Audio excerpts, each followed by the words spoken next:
So yeah! Hyper tension హ్మ్. గురించి మనకి హైపర్ టెన్షన్ డెఫినిషన్ దగ్గరకు వచ్చే లోపల అంటే ఎంత ఉంటే హైపర్ టెన్షన్ అంటాం. మన కామన్ లాంగ్వేజ్‌లో బ్లడ్ ప్రెషర్ బీపీ. అవును. సో దీనికి American college of cardiology ACC ఒక ఒక ఇంపార్టెంట్ ఆర్గనైజేషన్. ఇంకొకటి European society of hyper tension. ఈ 2 బాడీస్ డిసైడ్ చేస్తాయన్నమాట. హ్మ్. అంటే సింపుల్‌గా చెప్పాలి అంటే బ్లడ్ ప్రెషర్‌లో మనకి 2 రీడింగ్స్ ఉంటాయండి. ఒకటి సిస్టోలిక్ పైనుండేది, కిందది. అందరిది సింపుల్ లాంగ్వేజ్‌లో పైన, కింద అంటారు. హ్మ్. పైది సిస్టోలిక్, కిందది డయాస్టోలిక్. ఈ సిస్టోలిక్ మోర్ దెన్ 130 ఓకే. 130 కన్నా ఎక్కువుంటే మనం బ్లడ్ ప్రెషర్ అంటాం. కిందది మోర్ దెన్ 85 కన్నా ఎక్కువుంటే బ్లడ్ ప్రెషర్ అంటాం. అయితే ఈ బ్లడ్ ప్రెషర్ అగైన్ ఒక స్పెక్ట్రమ్. ఓకే. మనకి ఈ 130 నుంచి పైనున్న వాళ్ళని బీపీ ఉంది అంటాం. 170 ఉన్నవాడిని బీపీ ఉంది అంటాం. అయితే తీసుకునే విధానం. హ్మ్. ఈ first 130 to 140, 140 to 160, 160 and above okay. 3 గ్రేడ్స్‌గా డివైడ్ చేస్తాం. Elevated blood pressure, stage 1 hypertension, stage 2 hypertension. Hmm. పైన అలాగే కింద కూడా 85-90, 90-100, 100 అండ్ అబోవ్. ఓకే. సో దీన్ని మనం ఈ నంబర్స్ కన్నా మీ బ్లడ్ ప్రెషర్ ఎక్కువ ఉంది అంటే, అంటే systolic more than 130, diastolic more than 85, we always consider to be high blood pressure. అయితే అందరూ గమనించుకోవాల్సింది బీపీ ఉంది అని చెప్పడానికి, కన్ఫర్మ్ చేయడానికి ఒక్క సింగిల్ రీడింగ్ సరిపోదు. హ్మ్. అలాగే దాని ప్రీ రిక్విజైట్స్ ఉంటాయి. ఫర్ ఎగ్జాంపుల్ ఎలాగా మనం కూర్చునే విధానం. ఏ పేషెంట్ అన్నా బీపీ చెక్ చేసేటప్పుడు 2 కాళ్ళు కింద నేలకు ఆనాలి. ఓకే. That's number 1. హ్మ్. నంబర్ 2 మీ చెయ్యి రెస్టింగ్ పొజిషన్‌లో ఉండాలి. మీ రిస్ట్ రెస్టింగ్ ఉండాలి. మీ ఫోర్ ఆర్మ్ రెస్టింగ్ ఉండాలి. ఇలా చెక్ చేయకూడదు బీపీ. ఓకే. ఇలా చెక్ చేయాలి. అందుకనే డాక్టర్ దగ్గర టేబుల్ దగ్గర కూర్చున్నప్పుడు చెయ్యి ఇలా పెట్టాలి. పెట్టమంటారు. అవును. బిగించకూడదు. 2. మూడోది మనం ఎప్పుడన్నా హాస్పిటల్‌కొస్తున్నప్పుడు ఫస్ట్ హాస్పిటల్ వచ్చిన వెంటనే బీపీ చెక్ చేయకూడదు. 20 మినిట్స్ కూర్చున్న తర్వాత బీపీ చెక్ చేయాలి. హ్మ్. ఎలా వచ్చారు? బైక్‌లో వచ్చారా? కార్‌లో వచ్చారా? కంగారుగా వచ్చారా? మెట్లెక్కొచ్చారా? ఇవన్నీ కూడా important prerequisites to look before confirming any patient whether they have blood pressure or not. Okay. ఇంకా బీపీ చెక్ చేసుకునే అరగంట ముందు patients shouldn't smoke. Okay. Smoking will directly effect. Smoking and coffee 2 అరగంటకు ముందు ఈ కాఫీ గాని అంటే ఇవన్నీ మైనర్ ఎఫెక్ట్స్ ఉంటాయి. హ్మ్. అయినా ఉంటాయి. తర్వాత మీరు డాక్టర్ దగ్గరకొచ్చే ముందు బిల్లింగ్ వాళ్ళతో గొడవ పడ్డారు. ఓకే. కింద పార్కింగ్ దగ్గర గొడవ పడ్డారు. ఇద్దరితో ఫైటింగ్ చేసేసి మీరొచ్చి ఎవరికన్నా అంటే ఇది అదర్ ఇంపార్టెంట్ మెసేజ్. కోపం వల్ల బీపీ పెరుగుతది. హ్మ్. బీపీ పెరిగింది కాబట్టి కోపం కోపం రాదు. రాదు. ఓకే. చాలామందేంటంటే, ఆయనకి అన్నిటికి కోపం సార్ ఆయనకి బీపీ ఉంది అంటారు. కాదు. కోప్పడితే బీపీ పెరుగుతది. ఓకే. ఎందుకంటే కోపం అనేది స్ట్రెస్. స్ట్రెస్ వల్ల మీకు అడ్రినలిన్ అండ్ కార్టిసాల్ హార్మోన్స్ పెరుగుతాయి. ఈ హార్మోన్స్ పెరగడం వల్ల ఆ హార్మోన్ ఆ స్పర్ట్ రిలీజ్ వల్ల మీకు బ్లడ్ ప్రెషర్ షూట్ అవుతుంది. ఓకే. బీపీ ఉంది కాబట్టి కోపం రాదు. చాలా మందికి ఆయనకు కోపం బీపీ ఉంది సార్ కోపం ఎక్కువ. ఉంది. కాదు. హ్మ్. కోప్పడతాడు కాబట్టి బీపీ పెరుగుతది.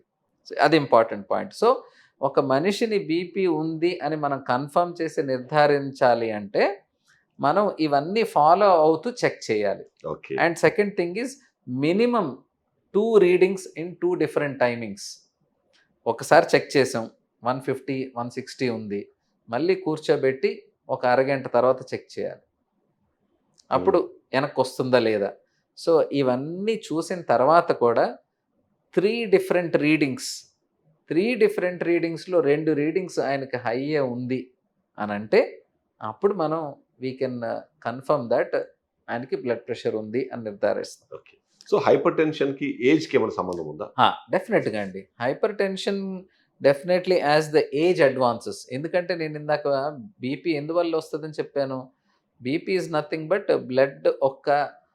బ్లడ్ కాలమ్ యొక్క pressure on the walls of the blood vessel. Hmm. Hmm. So, age పెరిగే కొద్దీ బ్లడ్ వెసెల్ ఆహ్, థిక్‌నెస్ ఇంకోటి దాని స్టిఫ్‌నెస్ పెరుగుతది. స్టిఫ్‌నెస్. ఓకే. ఈ స్టిఫ్ ఎప్పుడైతే అవుతుందో ఆటోమేటిక్గా ప్రెషర్ మీకు ఎక్కువ అవుతుంది. సో అందువల్ల మనకి 60 ఇయర్స్ పైన వాళ్ళకి బ్లడ్ ప్రెషర్ మనం 140 దాకా నార్మల్ అని తీసుకుంటాం. ఓకే. 60 కన్నా తక్కువ ఉన్న వాళ్ళకి 130 నార్మల్ అని తీసుకుంటాం. So age has definite role, but not significant. Okay. Okay. So అదొక పాయింట్ మనం పరిగణనలో తీసుకోవాలి. అది కాకుండా నేను ఇందాక చెప్పినట్టు మీరు ఎవరితో అన్నా గొడవ పడినా, ముందు రోజు సరిగ్గా నిద్రపోకపోయినా, మీరు ట్రావెల్ చేశారు, రెస్ట్ లేదు. సో బాడీ అలిసిపోయినా, కంగారు పడినా ఇలాంటి అన్ని టైమింగ్స్‌లో బ్లడ్ ప్రెషర్ నార్మల్ కన్నా ఎక్కువ ఉంటది. ఓకే. సో అందుకని ఎవరన్నా ఫస్ట్ టైమ్ హాస్పిటల్‌కొచ్చారు, సెకండ్ టైమ్ హాస్పిటల్‌కొచ్చారు, ఇమ్మీడియేట్‌గా we don't label them as hypertension. ఇంతకుముందు బ్లడ్ ప్రెషర్ లేకుండా ఇప్పుడు ఫస్ట్ టైం చెక్ చేసి బీపీ ఉంది అంటే ఇమ్మీడియేట్‌గా బీపీ ఉంది అని నిర్ధారించాం. ఓకే. అదే 170, 180 ఉంది, 40 ఇయర్స్ ఉంది అంటే ఎప్పటినుంచో ఉంది, ఇప్పటికి తెలియలేదు అనే డౌట్ ఎక్స్‌ప్రెస్ చేసుకొని వాళ్ళకి బ్లడ్ ప్రెషర్ వల్ల హార్ట్ అంటే రక్తనాళాలు కదా! బాడీ మొత్తం రక్తనాళాలు ఉంటాయి. So high blood pressure for long time మీకు దీర్ఘకాలికంగా 2 ఏళ్ళు, 3 ఏళ్ళు, 5 ఏళ్ళు ఉందనుకోండి, దాని ఎఫెక్ట్ కన్ను మీద, కిడ్నీ మీద, హార్ట్ మీద, బ్రెయిన్ మీద, కాళ్ళు, రక్తనాళాల మీద అన్నిటి మీద ఉంటుంది.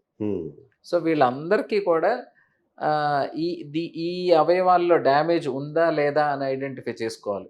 ఫస్ట్ టైం మనం హైపర్ టెన్షన్ ఉంది అని ఐడెంటిఫై చేసిన తర్వాత ఇది ఎంతకాలం నుంచి ఉందని తెలియదు కాబట్టి we have to check what is his kidney status, what is his heart status, what is his eye. ఈ స్మాల్ వెజల్స్ బయట కనపడవు. ప్రాబ్లం వచ్చేదాకా వెయిట్ చేయకూడదు. ప్రాబ్లం ఆల్రెడీ ఉందా, అది పెరుగుతుందా అనే ధోరణిలో మనం ఎప్పుడు ప్రివెన్షన్ అనేది చూసుకోవాలి. So hypertension is very very important for all age groups to identify. ఎందుకంటే నేను అటు side when I use to work in that part of the city, చాలా companies young software employees use to walk in 27-30 years, 170/110 very very high. అరే ఏం చేస్తున్నారా మీరు? Sir, so lot of people are in night shifts. This is other biggest problem. మన human body ఉదయం లేచి రాత్రి పడుకోవడానికి తయారు చేసిన బాడీ ఇది. మీ బాడీలోని హార్మోన్స్ ఉదయం 4:30-5 గంటలకి బాగా రిలీజ్ అవుతాయి, all your important hormones. So ఈ నైట్ షిఫ్ట్లు వాళ్ళందరూ రాత్రి 8 నుంచి ఉదయం 4-5 దాకా పనిచేస్తుంటారు. So we're just working for someone in other part of the globe for their schedule. This is the ఈ వర్క్ షిఫ్ట్ స్లీప్ డిసార్డర్ అంటారు. This is the biggest problem why all youngsters are developing blood pressure. So ఈ ప్రొఫెషన్కి దీనికి సంబంధం ఉండదు. ఎందుకంటే మీరు సరే స్లీప్ అన్నది ఒకటి, అది కాకుండా హై ప్రెషర్స్ లో పనిచేస్తున్న స్పెసిఫిక్ చూస్తే ఈ మార్కెటింగ్ సైడ్ అందరూ అండి, మార్కెటింగ్ కాదు, ఎవ్రీ ప్రొఫెషన్ లో people forget to be happy. నీకు వచ్చేదాంతో నువ్వు హ్యాపీగా ఉండొచ్చు అనే కాన్సెప్ట్ మనం మర్చిపోయాం. దానికి కారణం ఏమంటారు? Peer pressure. నువ్వు హ్యాపీగా ఉన్న పొరపాటున నీ ఎన్విరాన్మెంట్ హ్యాపీగా ఉన్నా నీ సోషల్ మీడియా హ్యాపీగా ఉంచదు. నువ్వు ఒకసారి ఫేస్బుక్, ఇన్స్టాగ్రామ్ ఓపెన్ చేస్తే మన స్కూల్ ఫ్రెండ్స్ ఆ ట్రిప్పులు వెళ్ళారు, మనకు తెలిసిన వాళ్ళు ఆ ట్రిప్పులు వెళ్ళారు. సో మీరు పొరపాటున ఆనందంగా ఉండాలని అనుకున్నా కూడా మీ ఎన్విరాన్మెంట్ మిమ్మల్ని it is not allowing you to. So comparison is the thief of Joy. So what is it is stealing the Joy and it is inducing pressure. Comparison, the biggest problem for today's all non-communicable diseases, diabetes ki, hypertension ki, cholesterol ki, అన్నిటికీ యంగ్స్టర్స్లో పర్టికులర్గా కారణం ఏంటంటే comparison. So మీరు work pressure no doubt ఎప్పుడు కంపెనీకి ఎప్పుడు ఉన్నదానికన్నా ఎక్కువ కావాలండి, ఎందుకంటే దాని structure is made like that. నువ్వు కాకపోతే నీకన్నా ఎక్కువ పనిచేసేవాడు కావాలి, ఇంకా ఎక్కువ పనిచేసేవాడు. దానికి సాటిస్ఫాక్షన్ అనేది ఉండదు కదా, it is a running race. So మనం ఎప్పుడు కంపెనీతో మ్యాచ్ చేసుకోకూడదు మన జీవితం. ఎందుకంటే కంపెనీ అనేది ఒక structure which is made to go high. It is non living structure. We are living structures, right? మనకి వి పెరిష్. నువ్వు చేయాల్సిన దానికన్నా ఎక్కువ చేస్తే నువ్వు అరిగిపోతావు, కరిగిపోతావు, నాశనం అయిపోతావు. అవును. కంపెనీ చేయాల్సిన దానికన్నా ఎక్కువ చేస్తే కంపెనీ ఎదుగుతుంది. సో, అవును. కంపెనీ అనేది ఎప్పుడు నీ దగ్గర నుంచి ఎక్కువ కోరుకుంటది. మనిషిగా మనం మన మితం ఏంటి అనేది మనం తెలుసుకోకపోతే we'll be lost in the race. Yes. So, that is very important for the youngsters. అందరూ ఏమనుకుంటున్నారు 25, 30 ఇయర్స్‌కి 60 ఏళ్ళకి వాళ్ళ నాన్నగారు ఎంత సంపాదిస్తున్నారో వీడు 25కి సంపాదిస్తున్నాడు. ఆఫ్టర్ దిస్ ఐటీ రెవల్యూషన్ అవును. పేరెంట్స్ హూ ఆర్ మేకింగ్ 80,000, 1,00,000 ఓ మిడిల్ క్లాస్ ఫాదర్‌కి 1,00,000 salary is a good thing. Too much. అవును. 60 ఇయర్స్‌కి ఆయన 1,00,000 రీచ్ అయితే వీడు 27 ఇయర్స్‌కి 70,000, 1,00,000 రీచ్ అవుతున్నాడు. హ్మ్. వీడు ఎలా ఉంటుంది అంటే మా నాన్న 60 ఏళ్ళకి సంపాదించింది నేను 35 ఏళ్ళకి సంపాదించేయాలి. ఇల్లు కొనేయాలి, కారు కొనేయాలి. అక్కడికి ఆగట్లేదు. So, the problem is we are running the rat race for someone. True. అది ప్రాబ్లమ్. ఇది తెలుసుకుంటే లైఫ్ 50, 60 తర్వాత బాగుంటది. సో ఇది హెరిడిటీ ఇష్యూస్ ఏమైనా దీంట్లో ఉంటాయా? డెఫినెట్‌లీ అండి. అంటే you raise the right point. When it comes to హైపర్ టెన్షన్‌కి కాజెస్ మనం మాట్లాడితే it is multifactorial. Okay. Genes, genetic cause ఉంటుంది. Hmm. అందరికీ అని కాదు. కొంతవరకు it is polygenic. Okay. Rather than multifactorial, polygenic number 1. And second thing is it is your lifestyle, it is your stress, it is your sleep, Hmm. It is your food, it is your obesity, it is your BMI, it is your salt intake, Hmm. It is your alcohol and smoking. Okay. అన్నీ వచ్చేసినాయా? అవును. So, hypertension it is always a whole circle where multiple factors are involved. Okay. అన్నిటికన్నా అంటే ఇప్పుడు treatment కూడా మేము ఎలా start చేస్తామంటే అందరికీ మందులు పెట్టడం కాదు. యంగ్‌స్టర్స్ ఇప్పుడు 27 ఇయర్ ఓల్డ్ ట్రీట్ చేస్తున్నాను. వాడికి 170 ఉంది. ఈ 27 year old I'm more sure until and unless ఇప్పుడు కొన్ని ఎండోక్రైన్ కాజెస్ ఉంటాయి. Hmm. అంటే అడ్రినల్ ప్రాబ్లమ్స్, థైరాయిడ్ హార్మోన్స్ వాటిని ట్రీట్ చేస్తే బీపీ తగ్గిపోద్ది. These are secondary hypertension. తర్వాత రీనోవాస్కులర్ హైపర్ టెన్షన్ అంటారు. అంటే కిడ్నీ అండ్ కిడ్నీకి సంబంధించిన వెజల్స్ రిలేటెడ్. కార్డియోవాస్కులర్. సో, కామన్‌గా అందరికీ ఉండేది ఎసెన్షియల్ హైపర్ టెన్షన్. అంటే బ్యాక్‌గ్రౌండ్‌లో ఏ ప్రాబ్లమ్ లేదు. ఊరికనే బీపీ వచ్చింది. అది ఏజ్ వల్ల లేకపోతే స్ట్రెస్ వల్ల వీడు తెచ్చుకున్నాడు. దాన్ని essential or primary hypertension. So, when we talk about hypertension, 80% of the cases are only essential hypertension. Hmm. Essential hypertension, first we treat lifestyle. Okay. First we treat educate your patient. ఎందుకంటే ఇప్పుడు నేను మీకు చెప్పిన points అన్ని బాబు BP అంటే అదేదో వచ్చేసేది పోయేది కాదు. నువ్వు తెచ్చుకుంది. నువ్వు ఎలా తెచ్చుకున్నావు? సరిగ్గా నిద్రపోక, ఎక్కువ ఆలోచించి, సరిగ్గా నీ ఆరోగ్యం చూసుకోక, ఒబెసిటీ. మళ్ళీ ఒబెసిటీ అదర్ కంప్లీట్ ఎంటిటీ. అవును. అబ్స్ట్రక్టివ్ స్లీప్ ఏప్నియా లావు వల్ల మనకి ఊపిరి సరిగ్గా అందక దాని ఒత్తిడి హార్ట్ మీద పడి diastolic hypertension. So, everything is inter connected. Hmm. దాంట్లో ముఖ్యమైన అంశం life style, comparison and try to avoid unnecessary information. Okay. ఎందుకంటే బీపీ ఉందని అదేదో చేస్తారు, ఇదేదో చేస్తారు, ఆ డైట్ ఫాలో అవుతారు. ఇవి కాదండి. దయచేసి meet the right expert. So అసలు మెడిసిన్ ఎప్పుడు స్టార్ట్ చేయాలి ఆ. మీరు అన్నది? ఇప్పుడు నేను వచ్చింది. ఇది ఇండివిజువలైజ్డ్ అండి. Hmm. ఇప్పుడు 170, 110 అంటే మందులు పెట్టేస్తాను నేను. Hmm. I don't wait. కాకపోతే the scope of me to come down on medication for youngster చెప్పే కదా 30 Hmm. ఇయర్స్‌కి 170, 110 ఉందనుకోండి డెఫినెట్‌గా మందులు పెడతాను. కానీ వాడు 6 నెలల నుంచి సంవత్సరం లోపల మందులు ఆపేసే అవకాశం ఉంటుంది. చాలా మందికి ఈ భ్రమ ఉంది. Hmm. ఒక్కసారి బీపీ మందు స్టార్ట్ చేస్తే అవును. జీవితాంతం తీసుకోవాలి కాదు. అది అందరికీ కాదు. సో, అదే నేను 50 ఇయర్స్ అతనికి 170, 110 చూశాను. సో, ఆయన్ని నేను వెనక్కి తీసుకురావడం అనేది తక్కువ. సో, ఆయనకి పెట్టిన మందులు కంటిన్యూ అయ్యే అవకాశం ఉంటుంది. లేకపోతే డోస్ తగ్గించుకునే it is all about multi factorial అని చెప్పినట్టు. Hmm. మీకు బీపీ రావడానికి కారణంలో మీ జీన్స్ ఎంత శాతం ఉంది, మీ లైఫ్ స్టైల్ కారణం ఎంత, మీ స్ట్రెస్ ఎంత, మీ నిద్ర కారణం ఎంత ఉంది, ఇవన్నీ గమనించుకొని దేన్ని మనం కరెక్ట్ చేస్తున్నాం. Hmm. కరెక్ట్ చేసే కాంపోనెంట్ ఎక్కువ ఉందనుకోండి మందుల అవసరం తక్కువ ఉంటుంది. కరెక్ట్ చేసే కాంపోనెంట్ తక్కువ ఉందనుకోండి మందుల అవసరం ఎక్కువ ఉంటుంది. డయాబెటీస్ అన్న అంతే. అవును. So, youngsters who have high uncontrolled blood pressure even though I start medication, there are good chances for them to stop medication in 6 months to 1 year. ఓకే. ఆర్ ఆర్ మేబీ 3 నెలల్లో కూడా మందులు ఆపేసే అవకాశాలు ఉంటాయి. ఎందుకంటే వాడు అంత స్ట్రెస్కి గురవుతున్నాడు. సో అది మనం పర్సనల్గా మాట్లాడి వాడి లైఫ్ స్టైల్ కనుక్కొని ఆ ఫ్యాక్టర్స్ కరెక్ట్ చేసేస్తే బట్టి ఉంటుంది. సో ట్రీట్మెంట్కి వచ్చే లోపల initially first most of the doctors or any doctor has to offer non pharmacological therapy. మందులు లేకుండా దేంతో ట్రీట్ చేయొచ్చు. అదే 140-150 అనుకోండి, యూజువల్లీ మందులు పెట్టం యంగ్స్టర్స్కి. పెద్దవాళ్ళకి చిన్న డోస్ పెడతాం. టాబ్లెట్స్ మీకు 10-12 రకాలు ఉన్నాయి. వి స్టార్ట్ లో, వి గో స్లో. ఓకే. చిన్నది స్టార్ట్ చేస్తాం, 10 రోజుల తర్వాత చూస్తాం, మళ్ళీ పిలుస్తాం. మళ్ళీ అంటే చాలా మందికి బీపీ ఉంది, మీ దగ్గరకు వచ్చాను, సాయంత్రం తగ్గిపోవాలి కాదు. బీపీని కూడా we divide into hypertension, accelerated hypertension. యాక్సలరేటెడ్లో హైపర్ అర్జెన్సీ అండ్ ఎమర్జెన్సీ. ఎమర్జెన్సీల్లో మాత్రమే నిమిషాల నుంచి గంటల లోపల తగ్గించేయాలి. అర్జెన్సీలో గంటల నుంచి రోజుల్లో తగ్గిస్తాం. ఈ 2 కాదు అనుకోండి, 10 రోజుల్లో తగ్గిస్తా. కంగారు ఏంటి? సో ఇది తెలుసుకోవాలి. బట్ సాల్ట్ రెస్ట్రిక్షన్ యాక్చువల్లీ, ఎందుకంటే ఎప్పుడైనా జనరల్ గా అందరూ మాట్లాడేది నీకు బీపీ ఉంది కాబట్టి సాల్ట్ తక్కువ. అవును అవును. సాల్ట్ ఒక్కటే కాకుండా తగ్గించాల్సిన చాలా ఆస్పెక్ట్స్ ఉంటాయి అనేది నా ఒపీనియన్. అవును.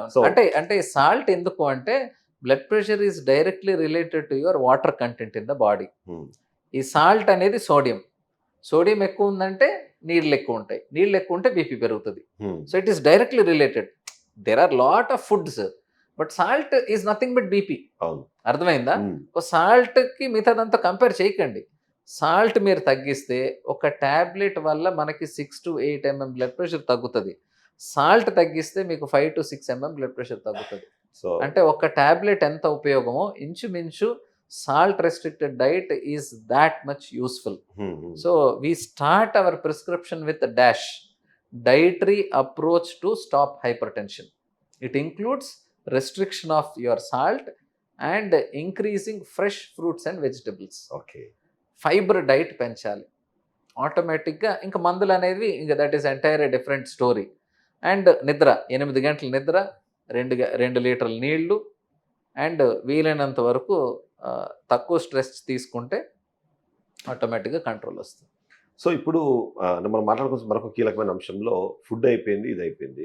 హైపర్ టెన్షన్ వచ్చింది కాబట్టి ఇప్పుడు నేను ఎవ్రీ టైం చాలా కాన్షియస్గా ఉండాలి, కాషియస్గా ఉండాలి, నాకు chances of getting cardiac arrest is high అని ఇట్లాంటి థాట్ ప్రాసెస్ లో అది ఇంకొద్దిగా ఎక్కువ టెన్షన్ తీసుకుంటున్నారేమో అనిపిస్తుంది. చాలా అండి ఆ పాయింట్. అందుకనే చెప్తున్నాను, మీరు తక్కువ చదివితే బాగుంటారు. Health is not your domain. హెల్త్లో కామన్ సెన్స్, మెడికల్ సెన్స్ ఎంత అవసరమో మీకు అవసరం లేని ఇన్ఫర్మేషన్, మీకు మించిన ఇన్ఫర్మేషన్ అవసరం లేదు. So today that is the biggest problem. నేను most of the time in my talks I try to deliver what is required for the patient. Health education is different from educating the patient till the level of cardiac failure. అవసరం లేదండి. So మీకు తెలియనివి 1,00,000 రోగాలు ఉంటాయి.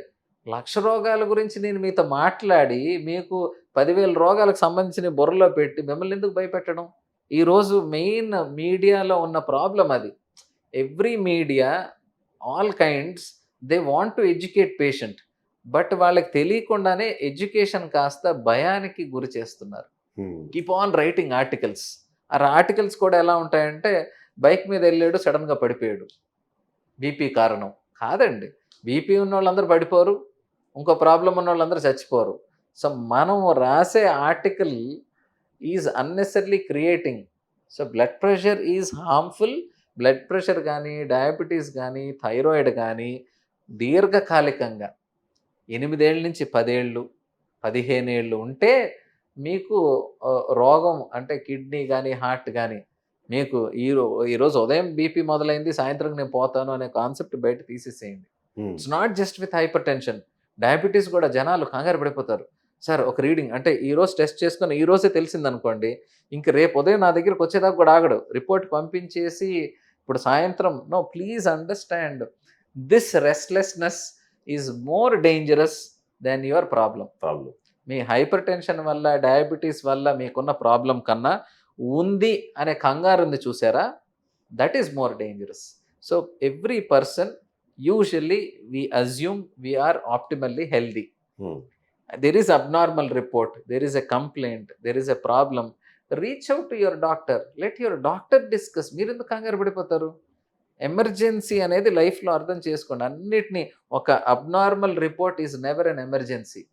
Yes. Problem ఉండొచ్చు, problem లేకపోవచ్చు. Problem ఉన్నా కూడా రేపు వెళ్ళి మాట్లాడు. ఈరోజు రాత్రి ఏం కొంపలు మునిగిపోయింది. సో ఎమర్జెన్సీ అని నేను ఎప్పుడు అంటానంటే, పేషెంట్కి pulse, BP, respiratory rate, temperature ఇవి మన కంట్రోల్లో లేవు, ఏదో జరిగిపోతుంది, కళ్ళు తిరిగి పడిపోతున్నాం. So these are serious issues where you have to rush. మిగిలినవి ఏవి సీరియస్ కాదు. రేపు వెళ్ళండి డాక్టర్తో మాట్లాడండి. ఎందుకు ఈ లోపల గూగుల్ చెక్ చేసేసి 10 మందికి రిపోర్ట్? ఈ ధోరణి తగ్గించుకుంటే కంగారు తగ్గుతుంది. కంగారు తగ్గితే బీపీ తగ్గుతుంది. సో ఫైనల్ గా బై ఎనీ ఛాన్స్ సరే హైపర్ టెన్షన్ అనేది ఆల్రెడీ వచ్చేసింది అనుకోండి, ఆ పేషెంట్స్ మీరు ఇచ్చే మెసేజ్ ఏంటి? So how to control, reduce or అంటే as I told, first of all the important message is first check your blood pressure accurately. Accurately check your blood pressure. మీకు తెలియలేదు, let your doctor check. Doctor check చేసి confirm చేసిన తర్వాతే label వేసుకోండి నాకు BP ఉందని. ఈ లోపల మీరు అక్కడ ఇక్కడ రైల్వే స్టేషన్లో 20 రూపాయలు ఇస్తే బీపీ చెక్ చేస్తారు. సో వీటిని బేస్ చేసుకొని don't come to conclusions. Number 2, ఒకసారి బీపీ ఉంది and I tell BP different age గ్రూప్స్లో మీ లెవెల్ ప్రకారం we can control it at multiple ways. 170, 200 ఉన్న వాళ్ళని కూడా 130కి తీసుకొచ్చేసిన అవకాశాలు చాలా ఉన్నాయి. అందరూ వస్తారు. సో ప్రాబ్లం ఉంది, ప్రాబ్లం రెక్టిఫై చేయడానికి మనకు 1000 మార్గాలు ఉన్నాయి. సో కంగారు వద్దు. రెండోది, అన్నిటికన్నా ముఖ్యమైనది ట్యాబ్లెట్స్ ఒకటే కాకుండా ఇట్ ఈస్ మల్టీ. చాలామంది ఏంటంటే మిగతా ఏమీ చేయరు, నాకు మందులు ఇస్తే వేసుకుంటా. They only want short cuts. మందులు మిమ్మల్ని హెల్ప్ చేస్తాయి కానీ ఇది రావడానికి కారణం మీ పూర్ లైఫ్ స్టైల్. లైఫ్ స్టైల్ని కరెక్ట్ చేసుకుంటే మందులు తగ్గే అవకాశం, లేకపోతే పూర్తిగా మందులు తీసేసే అవకాశం కూడా ఉంటుంది. సో దీని మీద అందరూ దృష్టి పెట్టాలి. And don't get trapped for unnecessary advertisements. డైట్తో తగ్గించేస్తాను కొంతమంది చెప్తారు, ఆ మందులు వేస్తాను, ఈ మందులు వేస్తాను. So today health care is unaccounted marketing. So దాన్ని ఎంత జాగ్రత్తగా మనం కరెక్ట్ మనుషుల దగ్గర రీచ్ అయ్యితే మనల్ని మనం సేవ్ చేసుకునే అవకాశం ఉంటుంది. Right, thank you so much. Overall చూస్తే హైపర్ టెన్షన్ అనేది ఖచ్చితంగా సమస్య, కానీ దాని పరిష్కారం ఉంది. ఆ సమస్య వచ్చింది అనగానే దాని టెన్షన్ పడిపోయి మీ హైపర్ టెన్షన్ డబుల్ చేసుకొని వెంటనే దానికి సొల్యూషన్ వెతికే క్రమంలో కొత్త టెన్షన్స్, కొత్త ప్రాబ్లమ్స్ అయితే క్రియేట్ చేసుకోవద్దని అయితే మనకు అర్థమవుతుంది. అంతేకాకుండా లైఫ్ స్టైల్లో మార్పులు అవసరమైన మెడిసిన్ మామూలు వర్షన్ కూడా చేసే అవకాశం ఉంది కాబట్టి అటువైపుగా ఆలోచించడం మాత్రమే కోరుతున్నారు. ఇది వాళ్ళ షో. నెక్స్ట్ మళ్ళీ కలుద్దాం. State BRK news. ఇంకొక మెసేజ్ అండి, బీపీ మెషిన్ వల్ల బీపీ తెచ్చుకుంటున్నారు. ఇంతకుముందు బీపీ మెషిన్ అంత అవైలబిలిటీలో లేదు. ఎంత 2000 పెడితే మెషిన్ వచ్చేస్తుంది. సో ప్లీజ్ అండర్స్టాండ్, మీరు ఆలోచన బట్టి మీ బీపీ ఉంటుంది, మీ కంగారు బట్టి మీ బీపీ ఉంటుంది. బీపీ ఫస్ట్ టైం ఉంది అని తెలుసుకుంటే నెక్స్ట్ వెళ్ళి బీపీ మెషిన్ కొంటాడు. ఇప్పుడు బార్డర్ లైన్లో ఉన్న వాళ్ళని అంటే హాస్పిటల్ రీడింగ్స్ కన్నా ఇంటి దగ్గర రీడింగ్స్ ఈజ్ మోర్ వ్యాలిడ్ అని చెప్తాం. సో ఇంటి దగ్గరికి వెళ్ళి ఉదయం లేచినప్పటి నుంచి అలారం వైపు చూస్తూ ఉంటారు. 6 గంటలకు చేసుకోవాలి, 12కి చెక్ చేసుకోవాలి అనే ఆలోచన, ఆ కంగారు it self will cause high blood pressure. So వారానికి 2 సార్లు చాలు. అది కూడా మీరు ఇలా సరదాగా ఫ్రెండ్స్తో మాట్లాడుకుంటున్నప్పుడు బీపీ చెక్ చేయండి, పడుకున్నప్పుడు బీపీ చెక్ చేయండి. So when you are ease and calm, that is your base line. మీరిద్దరితో గొడవపడి, నలుగురితో గొడవపడి ట్రావెల్ చేసి వచ్చినవి don't consider. So BP machine తెచ్చి పెట్టుకున్నా కూడా మీ డాక్టర్ ఎన్నిసార్లు చెప్తే అన్నిసార్లు మాత్రమే చేయండి. మిషన్ కళ్ళ ముందు ఉంది, ఫ్రీగా ఉంది కదా అని చెక్ చేసుకుంటే లేని బీపీ ఉంది అని ఉన్నదాన్ని ఎక్కువ చేసుకునే అవకాశం బీపీ మెషిన్తో ఉంటుంది. బీపీ మెషిన్ మనకు బీపీ ఇవ్వదు, కానీ దాన్ని చూస్తే మన thought is giving. So that is a very strong message what I want to me media channel ద్వారా పబ్లిక్కి బీపీ మెషిన్ అనవసరంగా, అవసరం లేకపోయినా అదే పనిగా చెక్ చేసుకొని బీపీ తెచ్చుకోకండి. Thank you. మంచిదండి.